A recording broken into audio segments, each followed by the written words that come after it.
Juan capítulo número 1, verso número 12 en adelante, dice la palabra del Señor de la siguiente manera: mas a todos los que le recibieron, a los que creen en su nombre, le dio potestad de ser hechos hijos de Dios, los cuales no son engendrados de sangre, ni de voluntad de carne, ni de voluntad de varón, sino de Dios.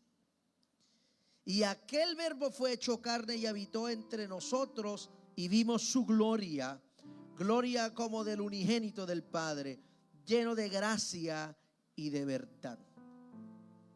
Juan dio testimonio de él y clamó diciendo: este es de quien yo decía, el que viene después de mí, antes de mí, porque era primero que yo. Porque de su plenitud tomamos todos gracia sobre gracia. Voy a leer otra vez el verso número 16. Porque de su plenitud tomamos todos gracia sobre gracia. Cierren los ojos ahí donde está esta noche. Señor, gracias por tu palabra. Gracias por este maravilloso tiempo en tu presencia. Gracias por la oportunidad que nos permite estar reunidos en tu casa.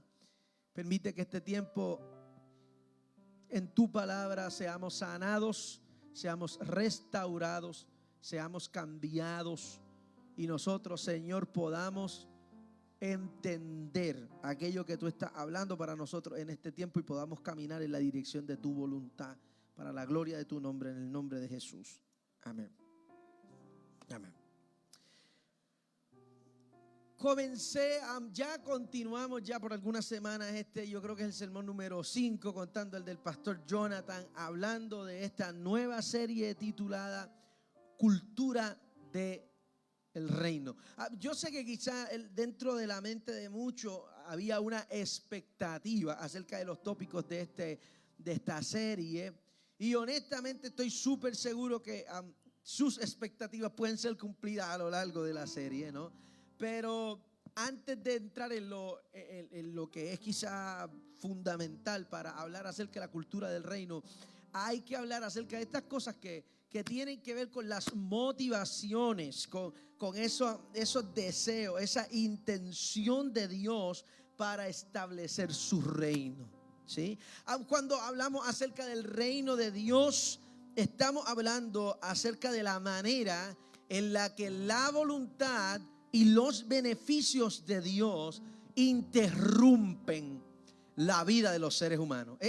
De manera resumida, si pudiéramos hablar acerca del reino de Dios, tendríamos que hablar acerca de esa idea. Ahora bien, cuando hablamos acerca del reino de Dios, es imposible hablar acerca de los beneficios del reino de Dios sin hablar de mi doctrina favorita de la fe cristiana, la doctrina de la gracia. Y la razón de eso es precisamente porque esta es la motivación detrás de la intención del reino. La motivación de Dios detrás de la intención de establecer su reino fue interceptar la maldad de la vida del hombre con bondad, y eso lo hace Dios como una respuesta de gracia. No soy el súper fanático de Joyce Meyer, pero leí un quote de Joyce Meyer, que es una de las evangelistas más reconocidas en los Estados Unidos, y dijo lo siguiente: si crees en la gracia de Dios, permite que ella te cambie y no la uses como excusa para quedarte como estás. Si crees en la gracia de Dios, permite que la gracia te cambie y no la uses como excusa para quedarte como estás. Juan, en este capítulo número 1, está hablando acerca de la encarnación del verbo. Y esto es súper importante porque Juan le está dando un tono, un color diferente a la percepción que se tenía acerca del cumplimiento mesiánico de Jesús en la tierra.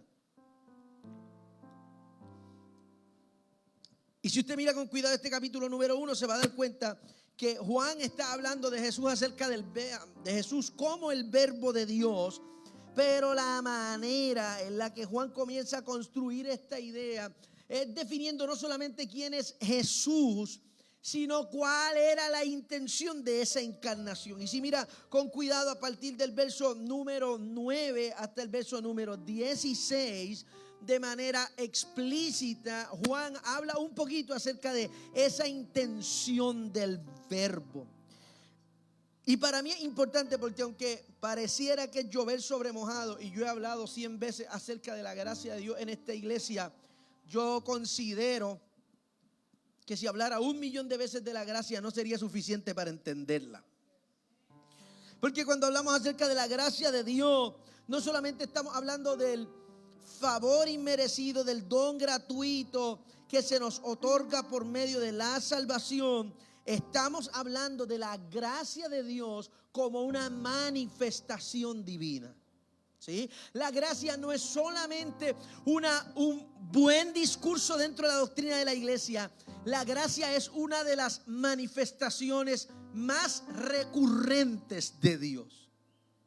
Hablamos acerca de Dios y de sus manifestaciones, y todos nosotros cuando pensamos en las manifestaciones de Dios pensamos en los brincos dentro de la iglesia y en las lenguas dentro de la iglesia, pero previo a las lenguas está la gracia, y previo a las manifestaciones está la gracia, y esa manifestación recurrente del cuidado y del amor de Dios dentro de la vida diaria nuestra ocurre desde esa perspectiva, de esa maravillosa doctrina de la gracia.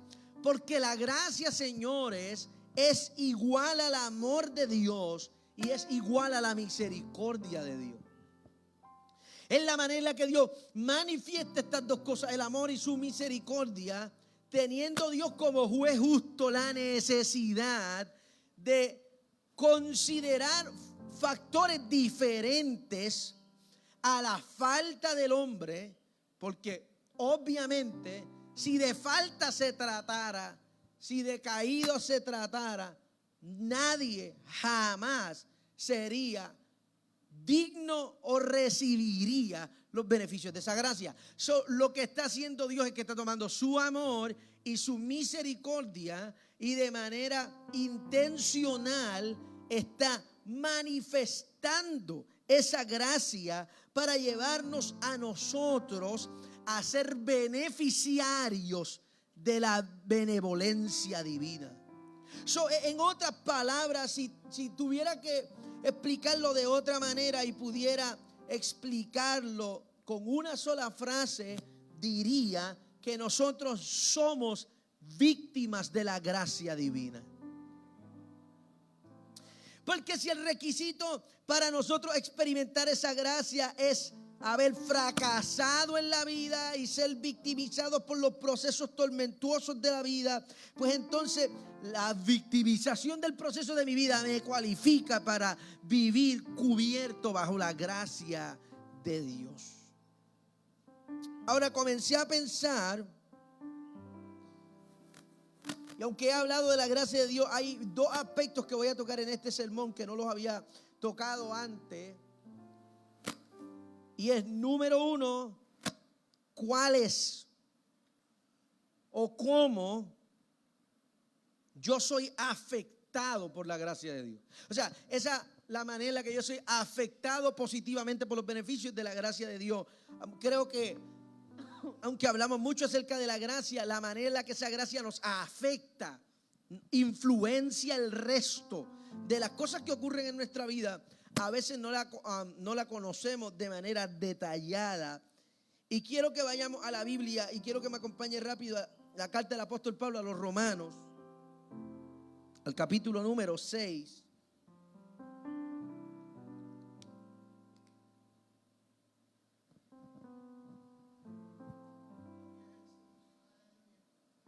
Romanos capítulo número 6.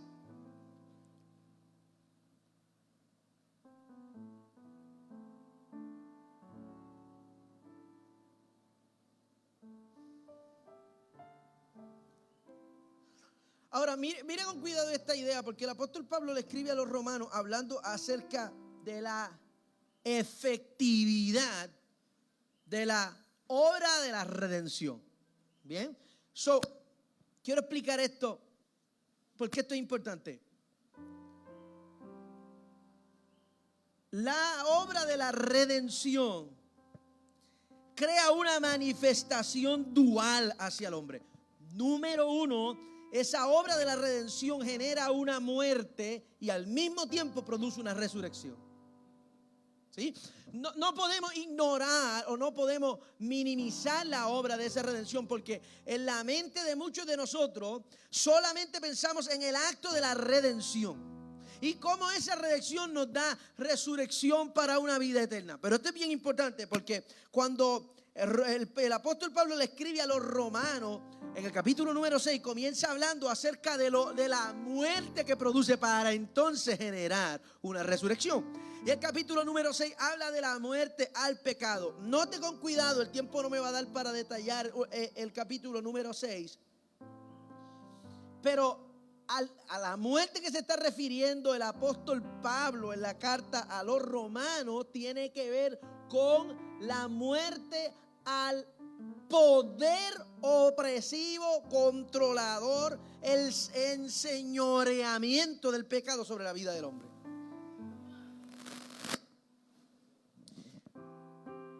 Para mí es importante decir esto, porque no es que tú no vas a fallar, es que el pecado no se va a enseñorear de ti.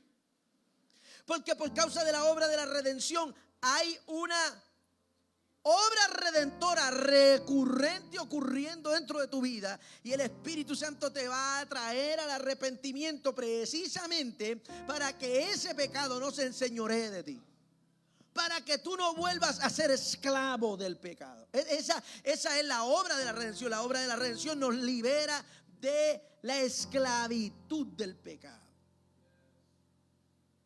Ahora mire con cuidado esto. Romanos capítulo número 6. Verso número 14. ¿Lo encontró? Voy a leer desde el 12, voy a leer desde el 12. Dice: no reine pues el pecado en vuestro cuerpo mortal, de modo que obedezcáis a sus concupiscencias, ni tampoco prestéis vuestros miembros al pecado como instrumento de iniquidad, sino presentaos vosotros mismos a Dios como vivos de entre los muertos, y vuestros miembros a Dios como instrumentos de justicia. Porque el pecado no se enseñoreará de vosotros, pues no estáis bajo la ley, sino bajo la gracia.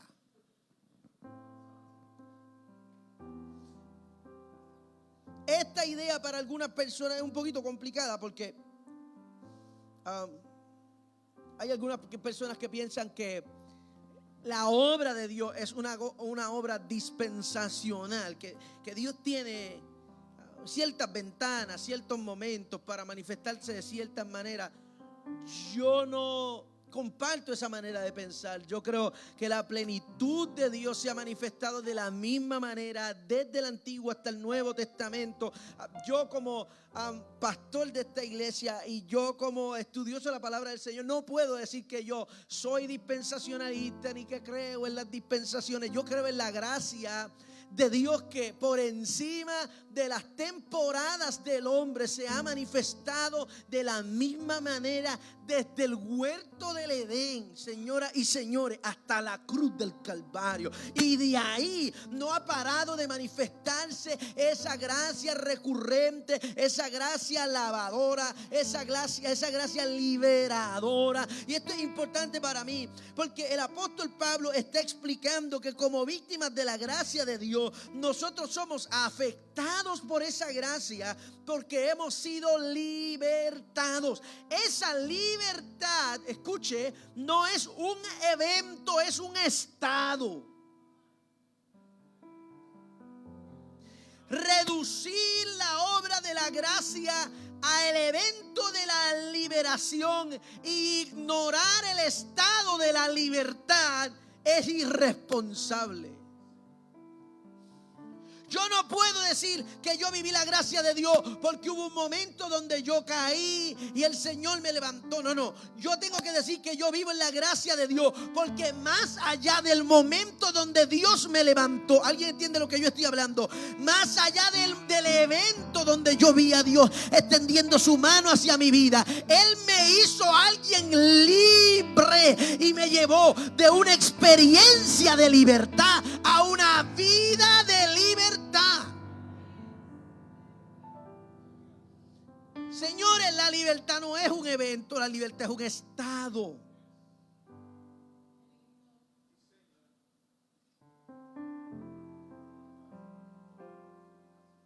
Mírame. Y el que el Hijo liberta,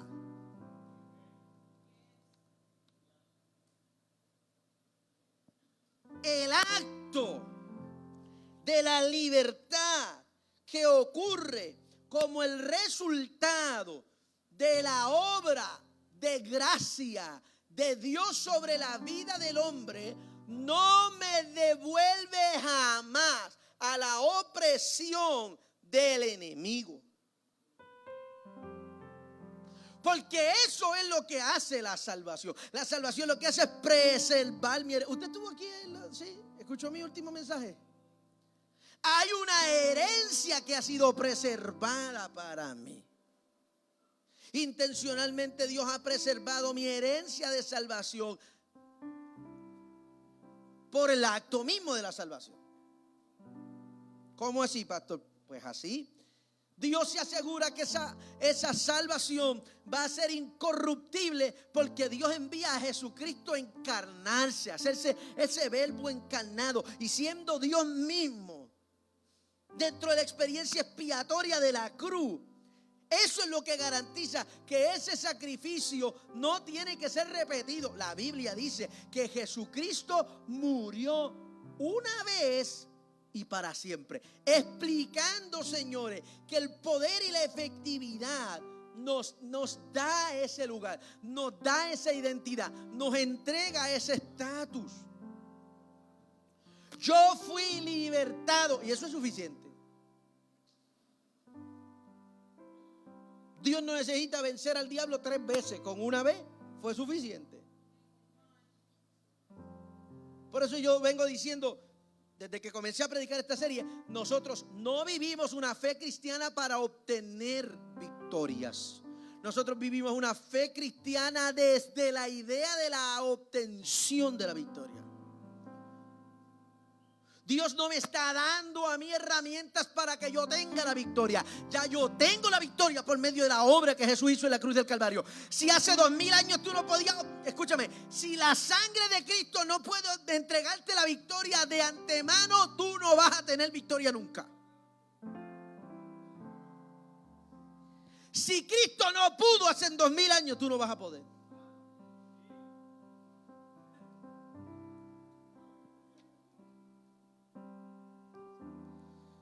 Ahora, necesito que entienda esto.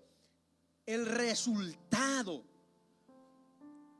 Claro, yo voy a apuntar a eventos, pero el resultado no son eventos. Es la manera en la que esos eventos van transformando la identidad de quien los experimenta.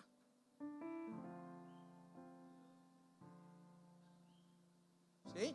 Dios no está buscando darme un evento de sanidad. Dios quiere que yo viva como alguien sano. Ese evento va a marcar el inicio de esta temporada. Y señores, todo comienza con la cruz. Por eso es que el evangelio es la cosa más importante que la gente tiene para decir. Y no podemos reducir la importancia del evangelio, porque lo que hace el evangelio es hacer consciente a la gente de la buena noticia. Y es que nosotros fuimos perdonados y ya ese es nuestro estado. Dice el apóstol Pablo que no hay ninguna condenación para los que están en Cristo. Esa naturaleza mía ha sido una naturaleza redimida. ¿sí? Y yo puedo acercarme al trono de la gracia confiadamente porque yo he sido redimido por la sangre del Cordero. Y aún a pesar de mis fallas y de mi flaqueza, yo puedo acercarme con confiabilidad a Dios porque yo fui perdonado. La culpa no tiene poder sobre mí por causa de esa obra. Mire lo que dice Primera de Juan, capítulo número 1. ¿Están aquí?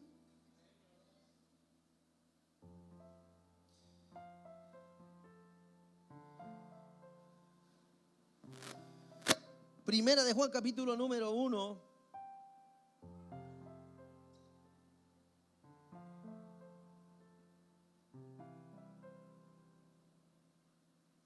Verso número 8 y verso número 9. ¿Lo encontró? Mira lo que dice. Si decimos que no tenemos pecado, nos engañamos a nosotros mismos y la verdad no está en nosotros. Siga leyendo. Si confesamos nuestros pecados, yo hablé un poco acerca de esto en el retiro de los voluntarios, hablé un poco acerca de esto. Si confesamos nuestros pecados, Él es fiel y justo para perdonar nuestros pecados y limpiarnos de qué maldad. Toda maldad. La gracia de Dios nos acerca al perdón de una manera que ese perdón nos limpia de la culpa y de la condena, y por causa de su gracia nos entrega una relación sostenida con Dios.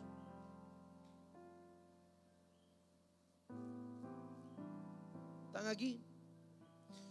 ¿Por qué para mí es importante hablar acerca de esto, hablando acerca de la cultura del reino? Porque esta es la identidad que nos da esa cultura del reino. La cultura del reino es una contracultura al mundo. Nosotros hemos recibido identidad. Y esa identidad, siempre que se habla acerca de la identidad del creyente, se habla de que nosotros fuimos hechos hijos de Dios y si hijos coherederos. Esa identidad de hijo lo que está gritando es que tú fuiste justificado, que tú fuiste libertado, que tú fuiste perdonado.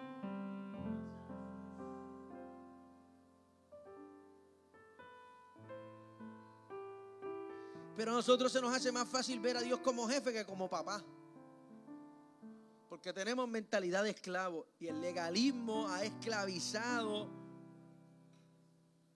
El legalismo ha esclavizado nuestra mente a la culpa, porque en el negocio de la fe, la culpa es un buen activo.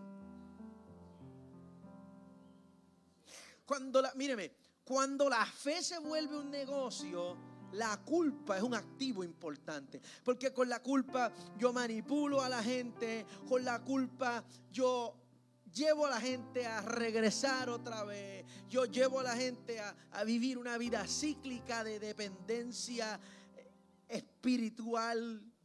Pero cuando esa gente es consciente de que ellos han sido libertados por medio de la cruz de Cristo, y esa gente entiende la efectividad de ese poder, y esa gente entiende la identidad de esa cruz, y esa gente entiende la efectividad de esa sangre, automáticamente esa gente deja de vivir de los buenos recuerdos de los eventos y empieza a asimilar la identidad que Cristo les ha dado.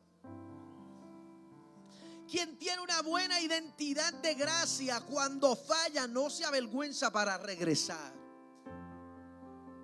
Quien tiene una identidad correcta de gracia, desligada del legalismo religioso, es una persona que sabe que su identidad está escondido en Cristo, y lo que más me conviene ahora, que yo he sido vulnerable, que he fallado, que he cometido una falta, lo que más me conviene es ir al trono de la gracia. No esconderme del trono de la gracia, es ir al trono de la gracia, porque ahí yo encuentro el oportuno socorro, porque ahí yo soy cubierto una vez más, porque ahí soy limpiado una vez más.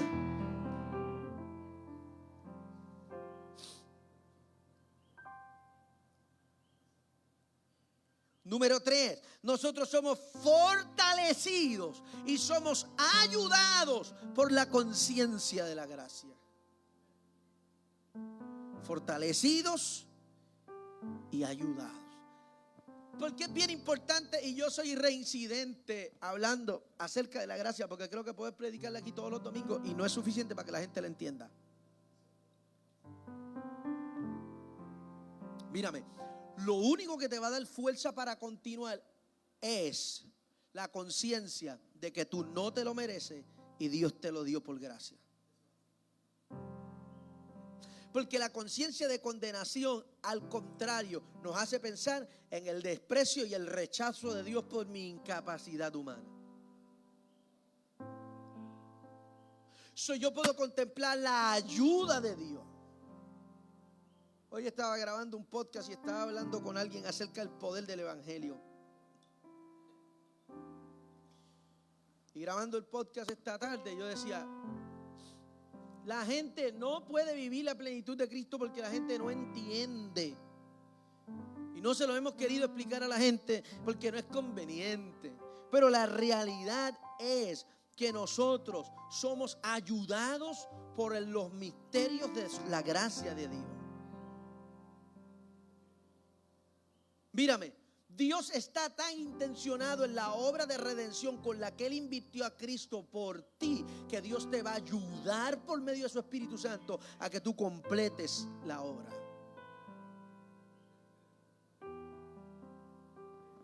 Eso no tiene que ver con tu dependencia y con tu capacidad.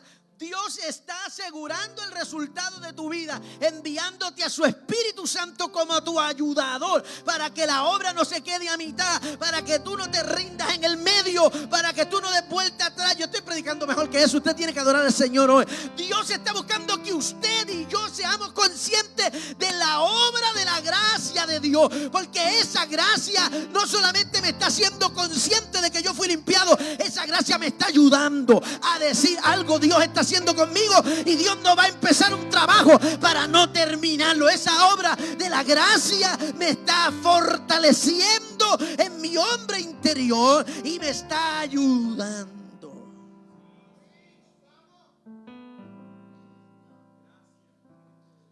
Míreme, esta es la intención de Dios. Dios me está ayudando desde afuera y me está ayudando desde adentro. Dios está ayudándome desde afuera en la manera colaborativa en la que el Espíritu de Dios va moviendo las cosas alrededor para cumplir su voluntad en mi vida, y va ayudándome desde adentro por medio de la obra del Espíritu Santo en mi vida.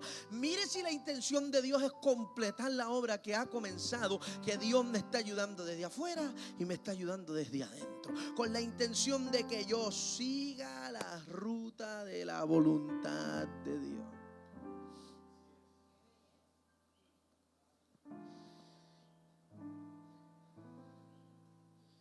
Segunda de Corintios, capítulo número 12. Me quedan pocos minutos.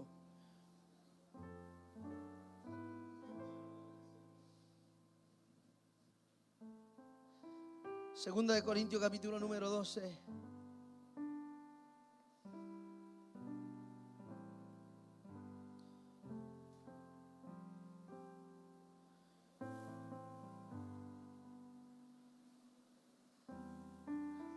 Dígame si lo buscó. Segunda de Corintios, capítulo número 12, verso número 9. ¿Lo tiene? Dice, y me ha dicho, bástate mi gracia, porque mi poder se perfecciona en la debilidad. Por tanto, de buena gana me gloriaré más bien de mis debilidades, para que repose sobre mí el poder de Cristo. Por lo cual, lea por favor, por amor a Cristo me gozo en las debilidades, en afrentas, en necesidades, en persecuciones y en angustias, porque cuando soy débil,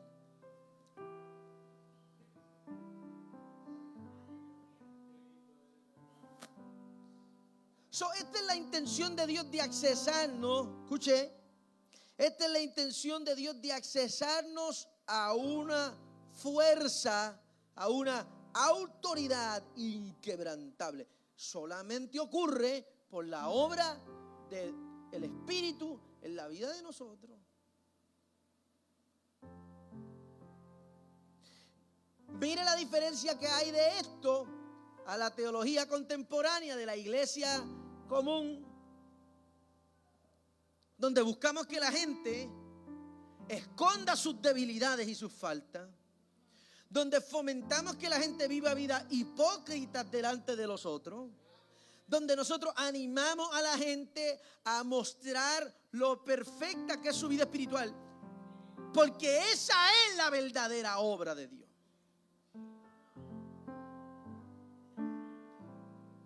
Y Pablo le dice a los corintios, la verdadera obra de Dios viene desde esta idea, número uno, del poder inquebrantable de Dios y de la debilidad inevitable mía. Yo soy inevitablemente débil y Dios es inquebrantablemente fuerte. Y Pablo está diciendo, yo no tengo miedo de presumir de mi debilidad, porque yo quiero que la gente sepa que si algo está sobre mí, que si por algo estoy de pie, que si por alguna razón yo levanto las manos, no es porque hay nada bueno en mí, es que sobre mí reposa el poder de Cristo. Alguien que levante las manos y se atreva a levantar su alabanza al Señor y decir, gloria a Dios, que en mi vida reposa el poder de Cristo.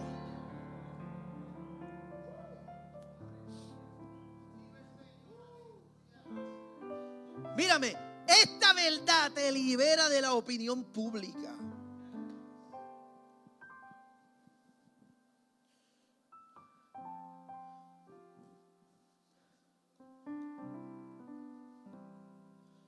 Yo fui rescatado.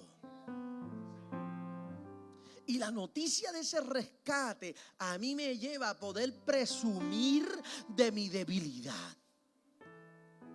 Porque Dios no me escogió porque yo soy muy capaz. Dios me escogió porque por su gracia Él quiso poner belleza en un zafacón.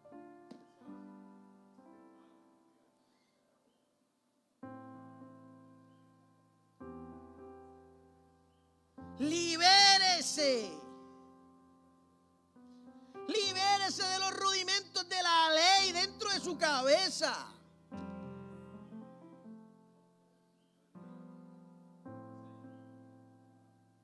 La cultura del reino te desapropia de las estructuras de los hombres. La cultura del reino lo que hace es hacernos conscientes a nosotros que si estamos aquí es porque Él es bueno. A mí me dejó de preocupar hace mucho tiempo si es que Él no es como muy espiritual. Usted puede pensar lo que usted quiera, esa es su opinión y cada cual tiene la suya. Es que a mí no me gusta, es que yo no creo mucho en, está bien, no todo el mundo va a creer en mí. Mira, escúchame, hay gente que te puede ver levitando y jamás va a creer en lo que Dios está haciendo contigo. Y tú tienes que asimilar esa idea y entenderla. Y eso está bien. Y hay gente que te va a ver botando aceite por las manos y escarcha por los pies y no te van a creer como quiera, y eso está bien. La cosa más importante, señoras y señores, se llama accountability with God. Es yo tener esta relación de claridad entre Dios y yo.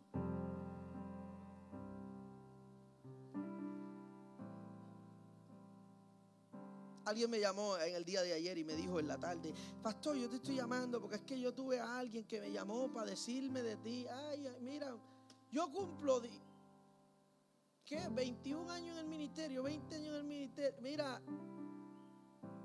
tú me puedes decir lo que sea y la gente puede decir lo que sea, y con el mismo amor que yo los abrazaba cuando yo no sabía, los voy a abrazar ahora que sé.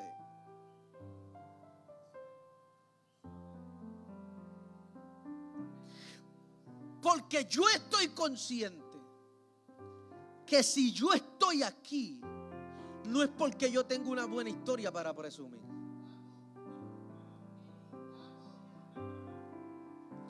Porque la gente sabe cómo tú eras. Si alguien sabe cómo yo era, soy yo.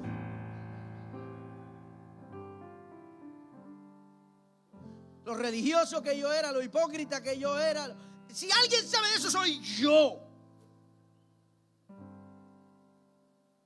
Y por eso levanto las manos con seguridad y agarro el micrófono con autoridad y predico con fuego adentro, porque yo sé quién yo era, yo sé dónde yo estaba, yo sé de quién yo era esclavo, yo sé cuál era mi historia, yo sé que me estaba muriendo en la banca de una iglesia viajando las naciones, pero la gracia de Dios tomó ese manojo de desastre y comenzó a poner propósito ahí, y comenzó a sanar ahí, y comenzó a libertar ahí, y me sana otra vez, y me liberta otra vez, y sigue completando la obra que comenzó.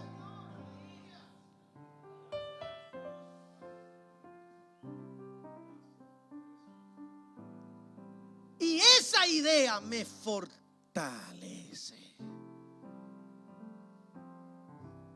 No me fortalece pensar que yo soy capaz, me fortalece pensar que Él es poderoso. Mi vida cristiana no puede descansar en mí. Tenemos que desapropiarnos del humanismo, señores. La pregunta es: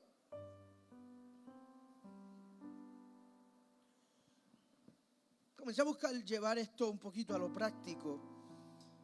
Y quiero darte 4 consejos prácticos para entender la gracia de Dios.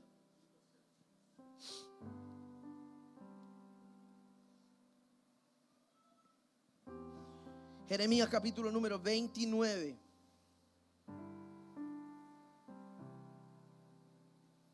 En Jesús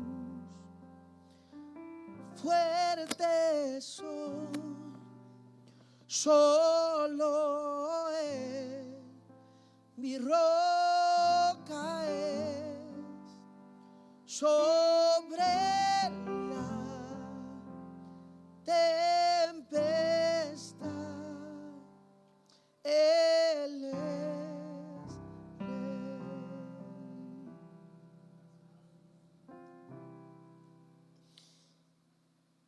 Jeremías capítulo número 29, verso número 10.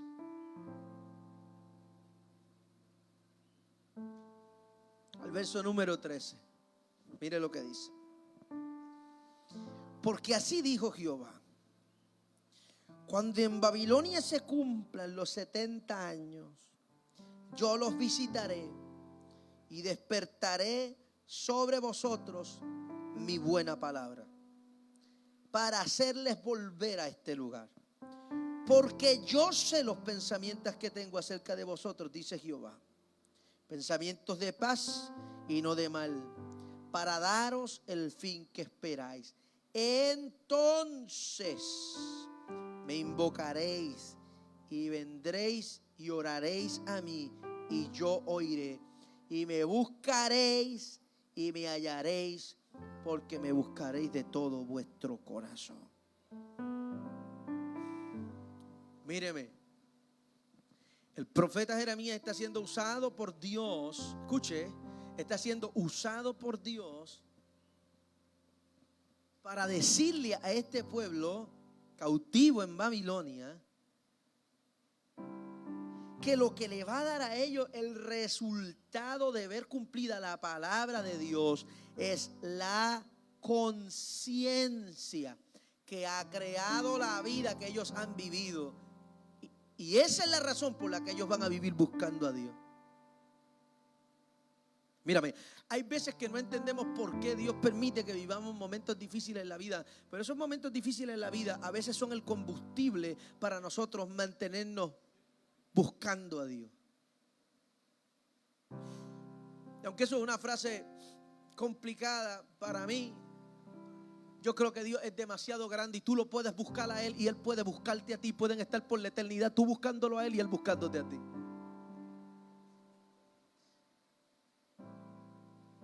Consejo número 1. Busca a Dios de todo corazón por causa de tu conciencia de su gracia.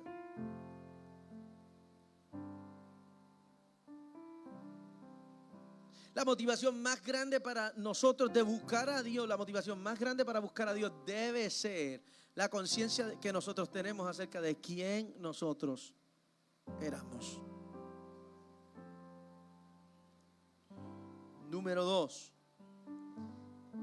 Reconoce tu necesidad de la gracia divina.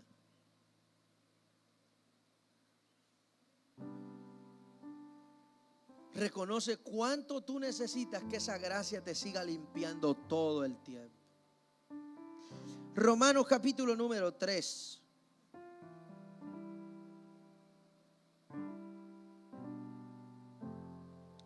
Puede caer el diluvio de Noé. Yo voy a seguir predicando hasta que termine el último punto que yo tengo aquí. Nos vamos en Yola de aquí, olvídese. Pero yo voy a terminar todo lo que voy a decir. Me quedan 3 puntos nada más y nos vamos. Romanos capítulo número 3.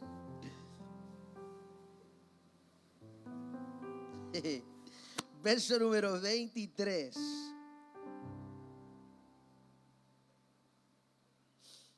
Esto yo lo he leído 100 millones de veces aquí. Dice: por cuanto todos pecaron y están destituidos de la gloria de Dios, siendo justificados gratuitamente por su gracia, mediante la redención que es en Cristo Jesús, a quien Dios puso como propiciación por medio de la fe en su sangre, para manifestar la justicia. ¿Para qué?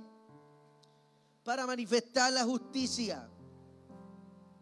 Míreme, Cristo no fue a la cruz para emitir juicio. Cristo fue a la cruz para manifestar justicia. El mundo ya estaba condenado, Juan 3:17. El mundo no se iba a condenar por pecar más. El mundo ya estaba condenado porque la condenación ya era parte de la naturaleza del hombre. So, Jesús viene a la cruz para manifestar la justicia. A causa de haber pasado por alto. Mire cómo, escúcheme, mire cómo se manifiesta la justicia. La justicia se manifiesta a causa de haber pasado por alto en su paciencia los pecados pasados.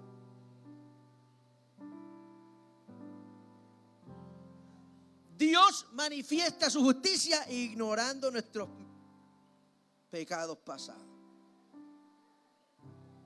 Pasando por alto, con la mira de manifestar en este tiempo su justicia, a fin de que Él sea justo y el que justifica al que es de la fe de Jesús. Reconocer la necesidad que tengo yo de esa gracia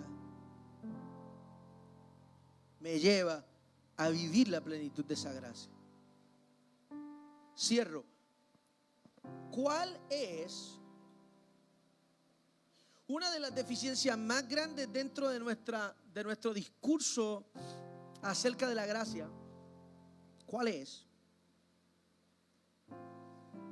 ¿Y cuál es el tipo de vida que debe vivir aquel que ha sido víctima de la gracia de Dios? Señores, aquel que ha sido víctima de la gracia de Dios, como punto focal número 1 de su vida, se le desarrolla el deseo por aprender a perdonar.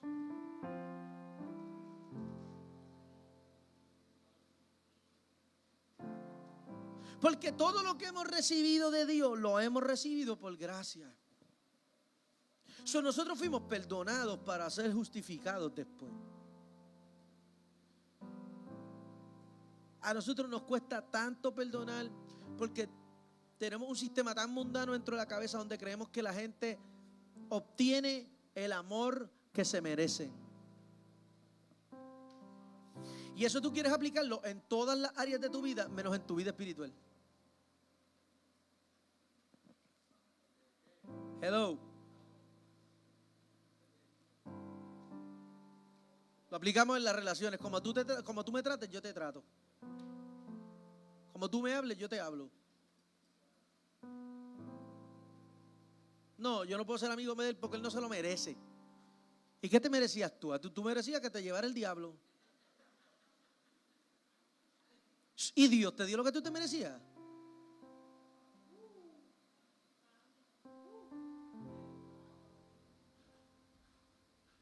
Me voy a bajar de aquí. Quien vive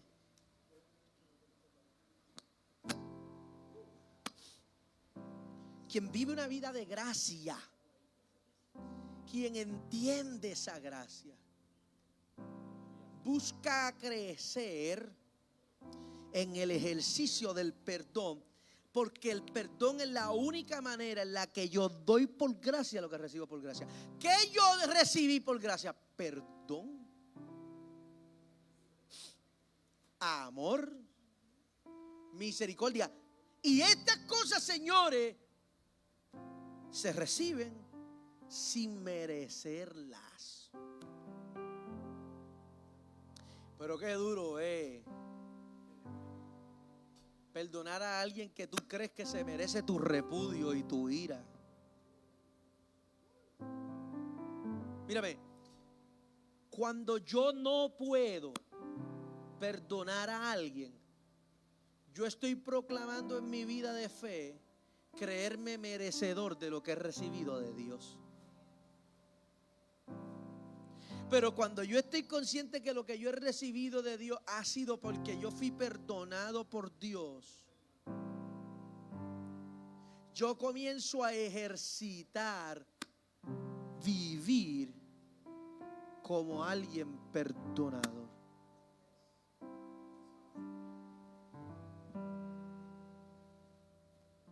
Para vivir en el reino de Dios hace falta gracia. Mírame, y la gracia hay que recibirla y darla.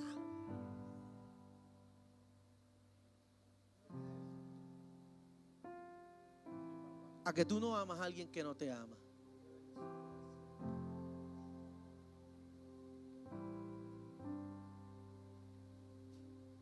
Proponte amar a alguien que no te ama. Alguien que no te está amando ahora. Tú puedes serle fiel a alguien que no te es fiel.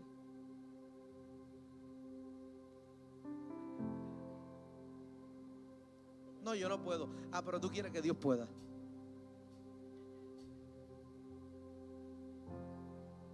Es que Dios es Dios. Y el poder del Espíritu Santo está dentro de ti para darte la naturaleza de Dios.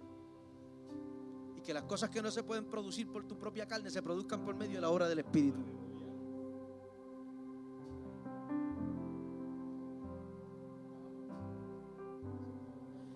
Voy a cerrar. En estos días tuve a alguien que vino donde mí a pedirme perdón por una falta que había cometido en mi contra hace mucho tiempo. Me encontré a esta persona y me dijo, tú y yo tenemos que hablar porque yo sé que yo tuve que mandarlo a callar y olvídate de eso ya, ve acá, dame un abrazo, no pasa nada. Y genuino de corazón, o sea, sin sentir nada por dentro. Sin sentir rencor, sin sentir ira, sin guardar sentimientos de frustración adentro. Cuando me monté en mi carro, yo le dije al Señor, esa bendita gracia tuya me ha cambiado la vida. Porque en otro momento, ay Dios mío, en otro momento yo te hago otra historia a ti. En otro momento yo estoy esperando a ver cuándo me va a tocar a mí devolverte la puñalada. Yo siempre, aún siendo ministro, yo siempre fui una persona bien vengativa. Siempre. Y la bendita gracia de Dios me salvó de ese deseo de venganza.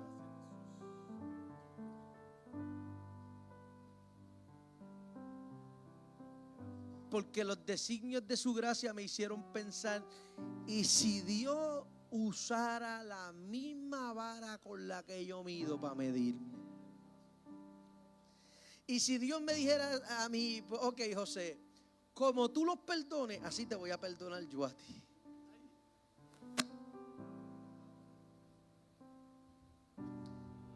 La bendita gracia de Dios salvó mi corazón, rescató mi corazón, mató a ese viejo hombre. A veces me frustro, claro, a veces tengo coraje, claro, a veces, pero la gracia de Dios me hace, chico, tú no te lo merecías tampoco, dale un break, que Dios te ha dado 100 a ti.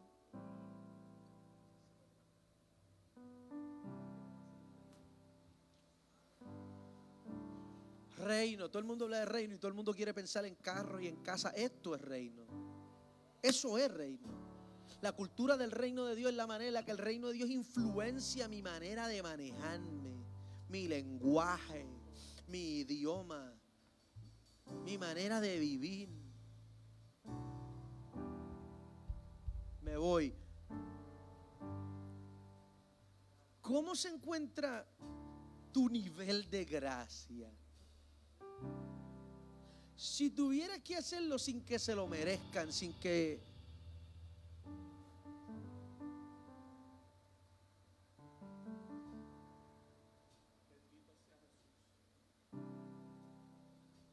me vi en esa situación en estos días y dije, gloria a Dios porque mató al profeta José Pedraza.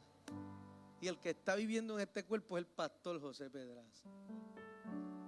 Porque el profeta José Pedraza no era vengativo nada más. Yo le metía la ponzoña a los que estaban al lado mío. Y si yo no me ganaba esa venganza, yo hacía que los que estaban al lado mío.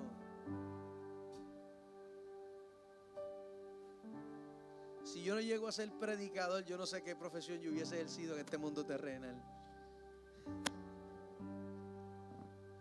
Pero la bendita gracia de Dios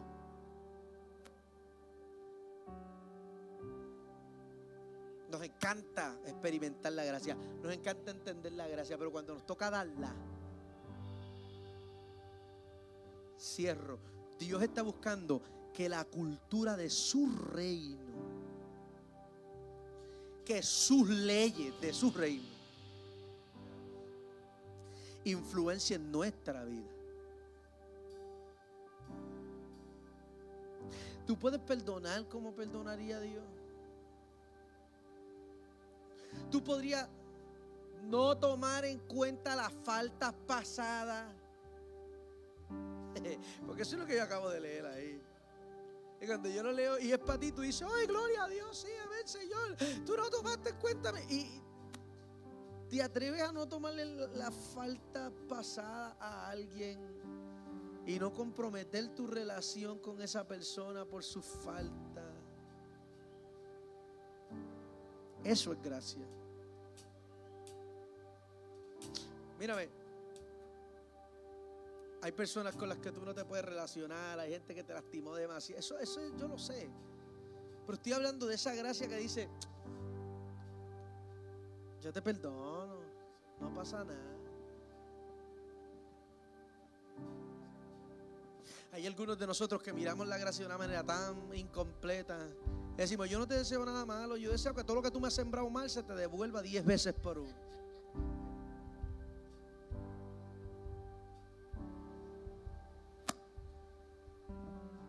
La sublime gracia de Dios tiene la intención de cambiar nuestra manera de manejarnos para ser más como Él.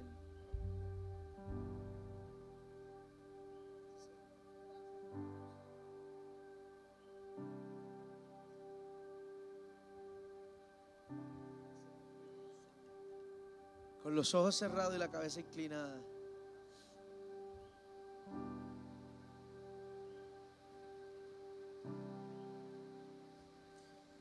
Quiero que tomes un minuto ahí donde estás.